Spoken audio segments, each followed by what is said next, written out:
بسم اللہ الرحمن الرحیم. In the name of Allah, the Beneficent, the Merciful. السلام علیکم ورحمۃ اللہ وبرکاتہ. اعوذ باللہ من الشیطان الرجیم. بسم اللہ الرحمن الرحیم.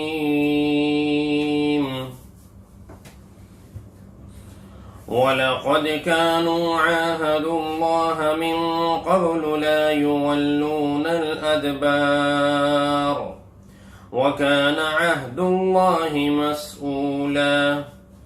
قُل لَّن يَنفَعَكُمُ الْفِرَارُ إِن فَرَرْتُم مِّنَ الْمَوْتِ أَوِ الْقَتْلِ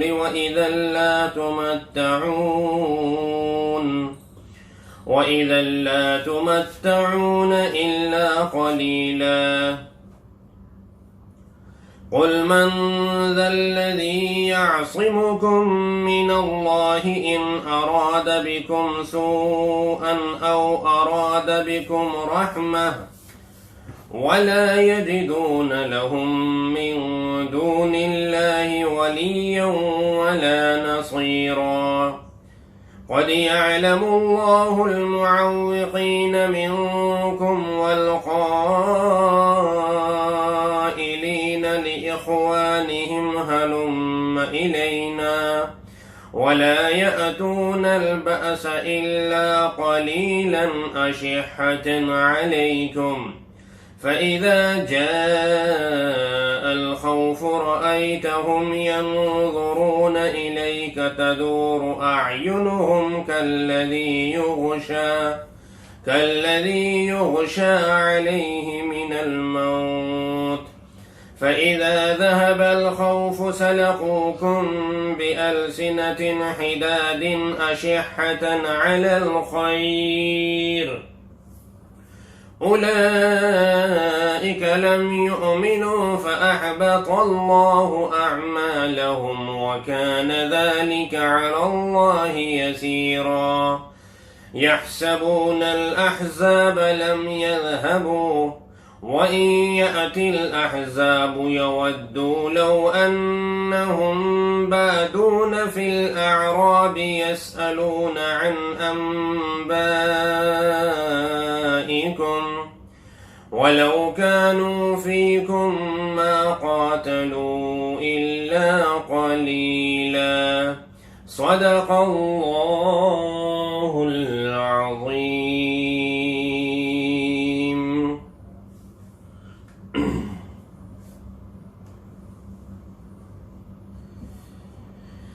سورہ احزاب کی 6 آیتیں تلاوت کی گئی ہیں، جن میں سے 3 آیتیں تو گزشتہ درس کی ہیں، یعنی 15، 16، 17 نمبر آیتیں.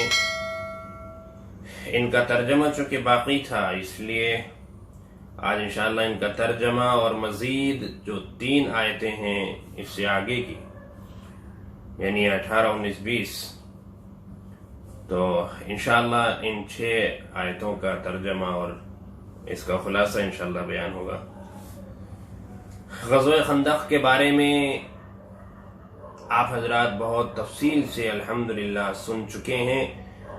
اب بعض اجزاء باقی ہیں جو انشاءاللہ وہ آئندہ آئیں گے. یہ مشکل کا وقت بڑی سخت آزمائشوں کے ساتھ کسی طرح اللہ کے فضل سے ٹل گیا. اللہ تبارک و تعالی کی مدد شامل حال رہی. آپ صلی اللہ علیہ وسلم کی دعائیں، صحابہ کرام کی استقامت اور جواں مردی، ان کا میدان کے اندر جمنا، ان تمام اسباب اور وسائل کے ذریعے اللہ رب العزت نے اس گھڑی کو ٹال دیا. اور آپ صلی اللہ علیہ وسلم نے دعا کی قبولیت کے بعد، اور جب وہاں سے احزاب یعنی کہ وہ جتنے بھی اکٹھے ہو کر آئے تھے، 10-12 ہزار کا لشکر، 15 ہزار کا لشکر، جب وہ بھاگنے لگے، وہاں سے جانے لگے، تو آپ صلی اللہ علیہ وسلم نے صحابہ کرام کو ایک بشارت سنائی. آپ نے فرمایا کہ یہ ان کا آخری حملہ تھا، آج کے بعد یہ کوئی حملہ نہیں کر پائیں گے، اب انشاءاللہ ہم ان پر حملہ کریں گے۔ یعنی جس طرح انہوں نے چڑھائی کی مدینے پر اور یہ اکٹھے ہو کر مدینے پر چڑھ کر آئے، تو اب ان کی ہمت کبھی نہیں اس طرح ہو سکے گی، اور ہم انشاءاللہ آئندہ ان کے اوپر چڑھائی کریں گے۔ چنانچہ یہ سن 5 ہجری کا واقعہ ہے۔ 8 ہجری میں 3 سال بعد اللہ تبارک و تعالی نے مکہ مکرمہ فتح کر دیا بغیر کسی جنگ کے۔ آپ صلی اللہ علیہ وسلم 10,000 کا لشکر لے کر آپ نے مکے پر چڑھائی کی۔ یہ 12 یا 15,000 کا لشکر لے کر مدینے پر چڑھائی کرنے آئے تھے۔ 10,000 کا لشکر لے کر آپ صلی اللہ علیہ وسلم نے مکے پر چڑھائی کی، لیکن الحمدللہ جنگ کی نوبت نہیں آئی اور مکہ مکرمہ فتح ہو گیا۔ فتح مکہ کا واقعہ الگ ہے، اس سے علیحدہ ہے، وہ انشاءاللہ کسی موقع پر ذکر ہوگا جب اس سے متعلق کچھ آیتیں آئیں گی۔ تو یہاں اللہ فرماتے ہیں کہ وَلَقَدْ كَانُوا عَاهَدُوا اللَّهَ مِن قَبْلِ، آیت نمبر 15 میں، کہ اس سے پہلے اللہ تبارک و تعالی سے یہ وعدہ کر چکے تھے کہ لا يولون الادبار، وہ پیٹ پھیر کر بھاگیں گے نہیں۔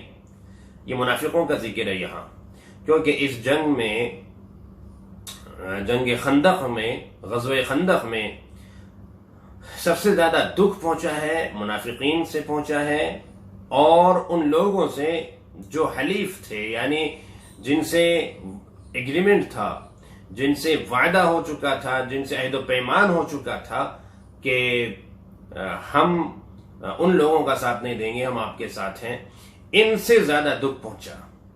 اور جو آنے والے تھے چڑھائی کرنے وہ تو آئے، اور بنو قریظہ مدینے کے یہودی انہوں نے جو بغاوت کی وہ کی، لیکن مسلمانوں کے لشکر میں مسلمان بن کے رہنا اور پھر اپنے نفاق کو چھپانا اور وقت آنے پر مسلمانوں کو اکھاڑنے کی کوشش کرنا، ان کے حوصلے پست کرنے کی کوشش کرنا، یہ ایک بہت ہی گھناؤنی حرکت تھی۔ تو اس کا ذکر، ان منافقین کا ذکر ان 6 آیتوں کے اندر چل رہا ہے۔ ان 6 آیتوں میں اللہ پاک نے منافقوں کا ہی ذکر فرمایا۔ تو اللہ فرماتے ہیں کہ وَلَقَدْ كَانُوا عَاهَدُوا اللَّهَ مِن قَبْلِ، ان لوگوں سے اس سے پہلے یہ عہد و پیمان ہو چکا تھا کہ وہ پیٹ پھیر کر نہیں جائیں گے، میدان سے نہیں بھاگیں گے، میدان نہیں چھوڑیں گے، لیکن یہاں پر اس کی خلاف ورزی کی۔ جب ان کو پتہ چلا کہ بنو قریظہ بھی باہر سے آنے والوں کے ساتھ شامل ہو گئے ہیں، جو حملہ آور ہیں مدینے پر، جو چڑھائی کرنے آئے ان کے ساتھ شامل ہو گئے یہ لوگ بھی، تو جو منافقین ابھی تک چھپے ہوئے تھے اب انہوں نے وہاں سے کھسکنا شروع کر دیا، اس خیال سے کہ اول تو سامنے جو مد مقابل ہیں وہ اتنی بڑی تعداد میں ہیں، اور پیچھے سے پھر جو بنو قریظہ جن کی طرف سے ہم بے فکر تھے تو وہ بھی بہرحال ان کے ساتھ شامل ہو چکے ہیں، اب ادھر سے بھی خطرہ ہو گیا، تو انہیں یقین ہو گیا کہ اب مسلمان بچیں گے نہیں۔ تو ہوا کا رخ دیکھتے ہوئے انہوں نے کھسکنا شروع کر دیا، آپ صلی اللہ علیہ وسلم سے جھوٹے عذر پیش کر کے، بہانے بنا کر گھر جانے کی اجازت مانگنی شروع کر دی، اور آپ نے اجازتیں دے دی کہ ٹھیک ہے بھائی، جس کو جانا ہے جائے۔ 3,000 مسلمانوں کا لشکر، بہت تھوڑے سے لوگ رہ گئے۔ ایک روایت میں تو آتا ہے کہ صرف 300 لوگ رہ گئے اخیر میں، صرف 300 اخیر میں، لیکن بہرحال 300 ہوں یا اس سے زیادہ ہوں، لیکن بہت بڑی تعداد جو منافقین کی تھی وہ وہاں سے نکلنے لگی۔ انہوں نے جو یہ جس عہد کا اللہ رب العزت نے یہاں ذکر کیا، یہ کون سا عہد ہے؟ یہی غزوہ خندق شروع ہونے سے پہلے آپ صلی اللہ علیہ وسلم نے ان سے عہد لیا تھا کہ کوئی بھی میدان سے جائے گا نہیں، میدان چھوڑ کے نہیں جائے گا، درمیان میں بھاگے گا نہیں۔ اللہ اور اس کے رسول صلی اللہ علیہ وسلم سے یہ وعدہ، یہ عہد ہوا تھا۔ بعض مفسرین فرماتے ہیں کہ انہوں نے ایسی ہی حرکت غزوہ خندق کے موقع پر کی، غزوہ احد کے موقع پر کی تھی، یعنی سن 3 ہجری میں جو غزوہ احد کا واقعہ پیش آیا تھا، اس میں بھی منافقین اپنے 300 ساتھیوں کو لے کر میدان سے نکل گئے تھے۔ جو 1,000 کا لشکر تھا وہ 700 پر مشتمل رہ گیا تھا۔ تو اس لیے ان سے عہد و پیمان کیا گیا کہ جس طرح احد کے موقع پر تم وہاں سے نکل گئے تھے وقت پر، تو ایسا نہ ہو کہ اس دفعہ بھی تم وقت پر یہاں سے کھسک جاؤ تو تمہیں کسی کو جانا نہیں ہے۔ تو بہرحال یہ عہد و پیمان، یہ وعدہ ان لوگوں نے کیا. اس کے باوجود عبداللہ ابن ابی اپنے ساتھیوں کو لے کر، یہ منافقوں کا سردار تھا، تو عبداللہ ابن ابی اپنے ساتھیوں کو لے کر وہاں سے نکل گیا. وَكَانَ عَهْدُ اللَّهِ مَسْئُولًا، اللہ فرماتے ہیں کہ اللہ تبارک و تعالی سے جو عہد ہوا تھا اس کے بارے میں پوچھ گچھ ہوگی. کل قیامت کے دن اللہ اس کے بارے میں سوال کریں گے. یہ پوچھا جائے گا کہ تم نے عہد و پیمان کر کے، ایگریمنٹ کر کے کیوں توڑا، تم نے وعدہ خلافی کیوں کی، آپ صلی اللہ علیہ وسلم سے جو تم نے وعدہ کیا تھا میدان میں جمنے کا، تم نے اس کو نبھایا کیوں نہیں. ہمارے یہاں اسلام کے اندر وعدے کی بڑی اہمیت ہے. میں اسلام کی بات کر رہا ہوں، مسلمانوں کی نہیں. مسلمانوں نے تو وعدے کو ایک معمولی چیز سمجھ رکھا ہے، اور وعدہ ایسا اب تو ہو گیا گویا کہ وعدہ کرتے ہی توڑنے کے لیے، کہ بھئی وعدہ کر لو، پورا تو کرنا نہیں ہے، کسی طرح جان بچاؤ اس وقت. لیکن اسلام کے اندر وعدے کی بڑی اہمیت ہے. لا ایمان لمن لا عہد لہ، اللہ کے نبی صلی اللہ علیہ وسلم کا فرمان ہے کہ جو وعدے کا پابند نہیں تو وہ مسلمان بھی نہیں، اس کا ایمان کامل نہیں ہے. بڑی اہمیت ہے وعدے کی اسلام کے اندر. آپ صلی اللہ علیہ وسلم کسی صاحب سے مکے سے باہر کچھ گفتگو میں مشغول تھے، اسے کچھ کام یاد آ گیا، وہ اپنے گھر پر گیا اور آپ سے کہہ گیا کہ آپ ٹھہریے، میں ابھی آتا ہوں. آپ نے کہا ٹھیک ہے بھائی آ جاؤ. وہ گھر جانے کے بعد کام میں ایسا مشغول ہوا کہ اسے واپس آنا یاد ہی نہیں رہا. اگلے دن بھی یاد نہیں آیا، دوسرے دن بھی یاد نہیں آیا. 3 دن کے بعد اسے خیال آیا کہ میں وعدہ کر کے آیا تھا کہ آپ ٹھہریے، میں آ رہا ہوں، ابھی ذرا سا کام ہے، اسے نمٹا کے فارغ ہو کر اس سے آتا ہوں. تو میں چونکہ وقت پر نہیں پہنچا تو چلو میں جا کے معافی مانگتا ہوں. تو وہ شخص اس خیال سے کہ میں وعدہ کر کے آیا تھا کہ میں تھوڑی دیر میں آ رہا ہوں اور میں نہیں پہنچ سکا، میرے ذہن سے نکل گیا، میں بھول گیا، تو میں گھر جا کے آپ سے معافی تلافی کر لیتا ہوں. اب جب گھر پر آنے کے بعد دروازہ کھٹکھٹایا اور کہا کہ آپ صلی اللہ علیہ وسلم موجود ہیں، معلوم کیا تو اندر سے آواز آئی کہ آپ یہاں موجود نہیں ہیں، بلکہ 3 دن سے آپ آئے ہی نہیں ہیں. تو اسے خیال آیا کہ 3 دن سے نہیں آئے تو ایسا تو نہیں کہ کبھی وہیں ہو جہاں میں چھوڑ کے گیا تھا. تو یہ صاحب دوڑتے ہوئے وہیں پر گئے تو دیکھا آپ صلی اللہ علیہ وسلم وہیں پر موجود ہیں. آپ نے فرمایا کہ بھئی تم نے ہمیں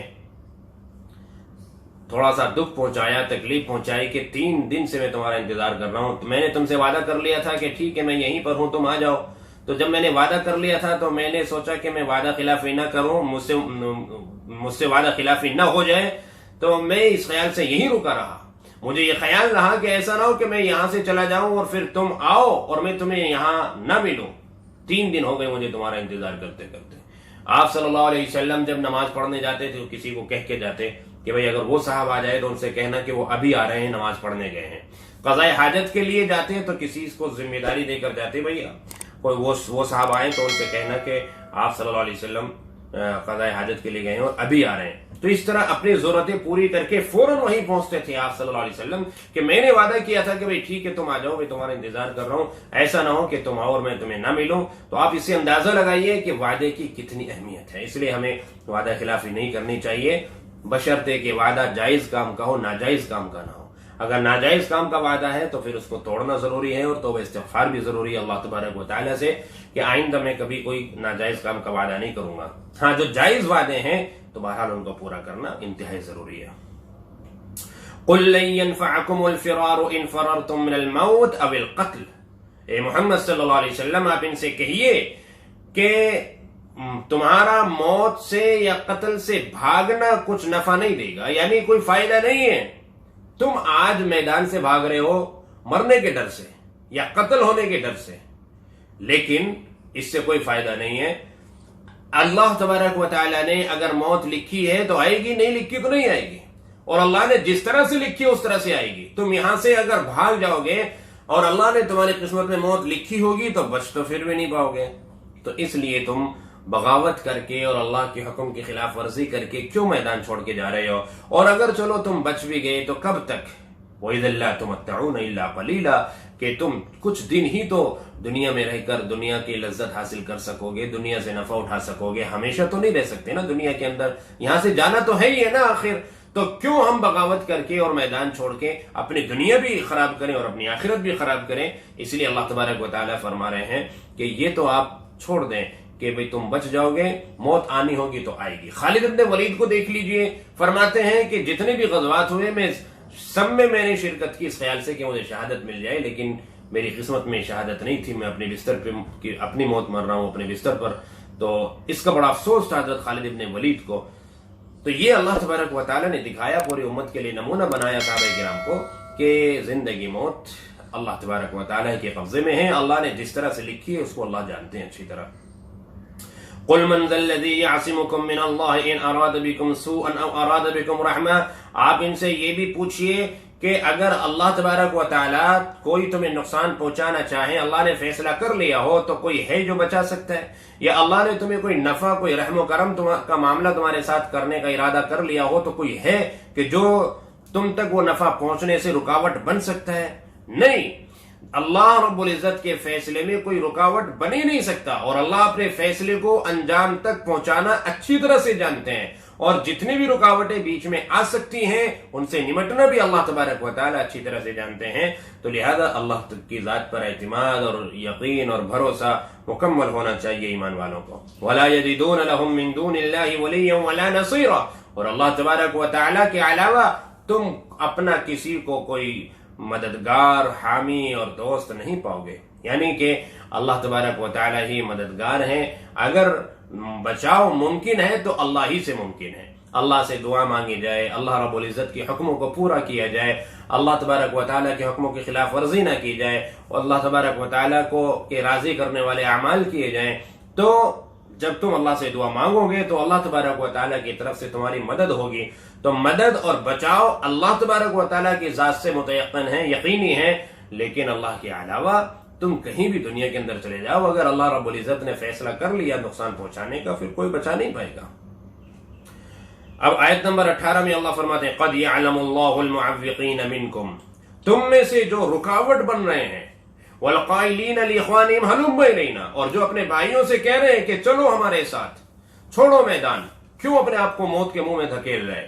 تم ابو سفیان اور اس کے لشکر کا مقابلہ نہیں کر سکو گے، اور ان کے سامنے تم نہیں ٹک سکو گے۔ وَلَا يَأْتُونَ الْبَأْسَ إِلَّا قَلِيلًا، بہت زیادہ سے زیادہ اگر تم نے کچھ مقابلہ بھی کیا ان کا تو وہ بہت تھوڑے وقت کے لیے ہوگا، بالآخر یہ اتنی بڑی تعداد میں ہیں کہ یہ تمہیں لقمہ بنا لیں گے، تم سب گوشت کی طرح ہو اور ابو سفیان کا لقمہ بننے والے ہو، اس لیے چلو ہمارا کہنا مانو، چھوڑ دو میدان۔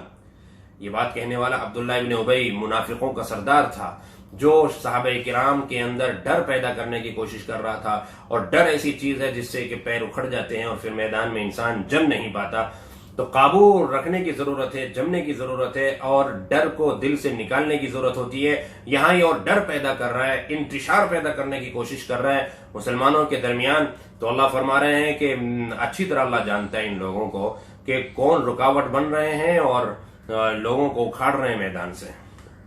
اشحۃ علیکم، یہ تمہارے بارے میں بڑے کنجوس ہیں، یعنی کہ ان کے اندر ذرا سی بھی تمہاری ہمدردی خیر خواہی نہیں ہے، یہ تو تمہیں نقصان میں دیکھنا چاہتے ہیں، یہ تمہیں نفع میں اور فائدے میں دیکھنا چاہتے ہی نہیں ہیں، تو ان کے دل تمہاری طرف سے بڑے تنگ ہیں۔ فَإِذَا جَاءَ الْخَوْفُ رَأَيْتَهُمْ يَنظُرُونَ إِلَيْكَ تَدُورُ أَعْيُنُهُمْ، اور جب خوف کا وقت آتا ہے، آپ ان کی حالت دیکھیے کیسی ہوتی ہے، جب کوئی خوف کا ڈر کا وقت آتا ہے، کوئی ایسا لگتا ہے کہ بس پتہ نہیں کیا ہو جائے گا، تو یہ ان کی آنکھیں ایسے چکرا جاتی ہیں جیسے کہ موت کی غشی طاری ہو گئی ہو، ان کو موت دکھائی دینے لگتی ہے، اور یہ اپنے آپ کو بچانے کی فکر میں لگ جاتے ہیں، جھوٹے بہانے بنا کر وہاں سے کھسکنے لگتے ہیں، میدان چھوڑ کر بھاگنے لگتے ہیں، جب یعنی کہ آڑے وقت میں یہ تمہارے کام کبھی نہیں آتے، آڑے وقت میں یہ تمہارا ساتھ نہیں دیتے، نکل جاتے ہیں وہاں سے۔ لیکن فَإِذَا ذَهَبَ الْخَوْفُ، جب وہ مشکل وقت نکل جاتا ہے، جب وہ آڑا وقت چلا جاتا ہے، تو سَلَقُوكُمْ بِأَلْسِنَةٍ، پھر باتیں بناتے ہیں، اپنی مردانگی دکھاتے ہیں، ایسی ایسی باتیں کریں گے کہ ایسا لگے گا کہ جناب اگر آپ کو فتح ملی ہے اور آپ جو ہے نا اس مشکل گھڑی سے نکلے ہیں تو انہی کی وجہ سے نکلے ہیں، ایسی ایسی باتیں بناتے ہیں۔ اشحۃ علی الخیر، کیوں؟ اب یہ خیر چاہتے ہیں، مال غنیمت جو تقسیم ہونا ہے وہ مال غنیمت میں حصہ چاہتے ہیں، وہ اب اس کا صحرا اپنے سر بندوانا چاہتے ہیں کہ اس لڑائی کے اندر ہم برابر کے شریک رہے، وہ تو تھوڑا سا یہ عذر آ گیا تھا، میں وہاں چلے گیا تھا، ورنہ تو میں تو ہرگز یہاں سے ٹلنے والا نہیں تھا، اور میں تو یہ کر دیتا اور میں وہ کر دیتا. کچھ لوگوں کی اس طرح کی عادت ہوتی ہے نا باتیں بنانے کی. تو اللہ فرماتے ہیں کہ خوب باتیں بناتے ہیں. جب وہ آڑا وقت نکل جاتا ہے نا پھر یہ آتے ہیں نکل کے اور خوب باتیں بناتے ہیں.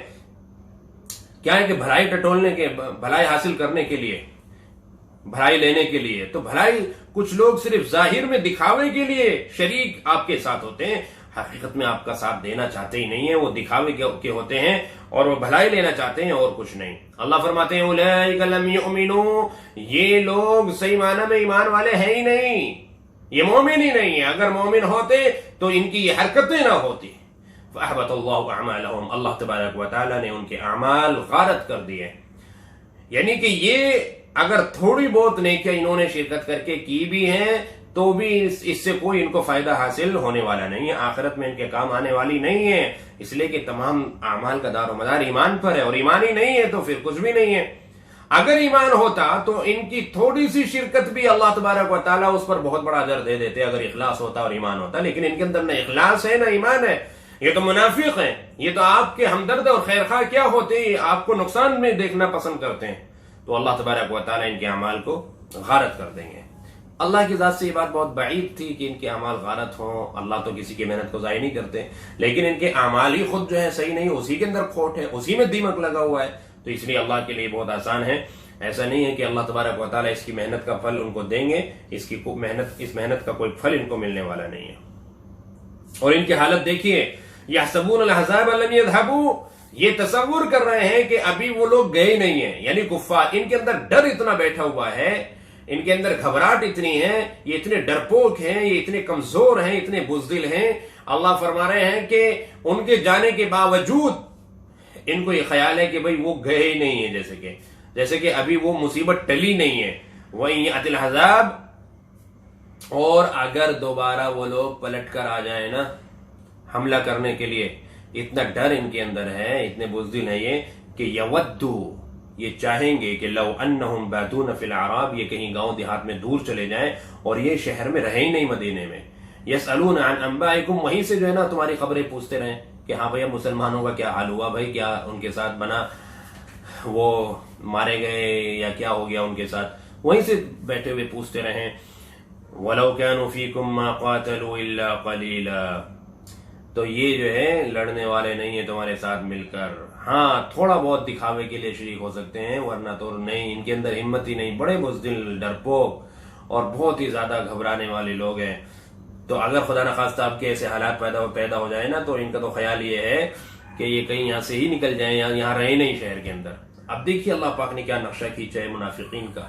تو بھئی یہ نہیں ہونا چاہیے. اللہ کی مدد ساتھ رہتی ہے جب اللہ سے مدد مانگتے ہیں, اور اس طرح کی کوئی حرکت نہیں کرنی چاہیے جس سے اسلام کو اور مسلمانوں کو کوئی نقصان پہنچے.